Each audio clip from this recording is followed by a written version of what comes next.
छत्रपति शिवाजी महाराज का जीवन भारतीय इतिहास में बहादुरी, कूटनीति और साहस का प्रतीक माना जाता है। उनका जन्म 19 फरवरी 1630 को पुणे के शिवनेरी किले में हुआ था। उनके पिता शाहजी भोसले और माता जीजाबाई थीं। उनकी माता जीजाबाई ने उन्हें बचपन से ही न्याय, धर्म और स्वतंत्रता का महत्व सिखाया और उनके साहसिक गुणों को विकसित करने में अहम भूमिका निभाई।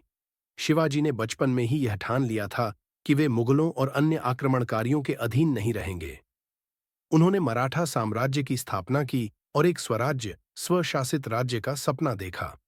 अपनी युवावस्था में ही उन्होंने तोरणा, पुरंदर, राजगढ़ जैसे कई किलों पर कब्जा कर लिया।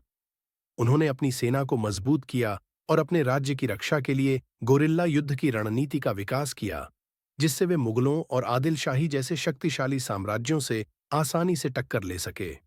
शिवाजी महाराज ने न सिर्फ अपनी सेना को मजबूत किया, बल्कि जनता का दिल भी जीता।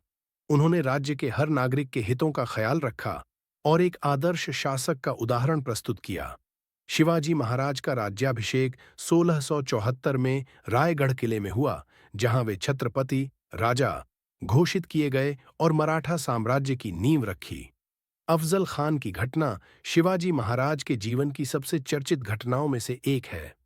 अफजल खान, जो आदिल शाही सेना का प्रमुख सेनापति था, शिवाजी महाराज को मारने की योजना से आया था। शिवाजी ने उसे कूटनीतिक तरीके से हराया और अपनी रक्षा की। शिवाजी महाराज ने कभी धर्म, जाति या संप्रदाय के आधार पर किसी के साथ भेदभाव नहीं किया। उनका न्यायप्रिय और धर्मनिरपेक्ष दृष्टिकोण सभी के लिए प्रेरणादायक था। उनके सैन्य और प्रशासनिक कौशल ने मराठा साम्राज्य को मजबूत बनाया और भारतीय इतिहास में एक अमिट छाप छोड़ी।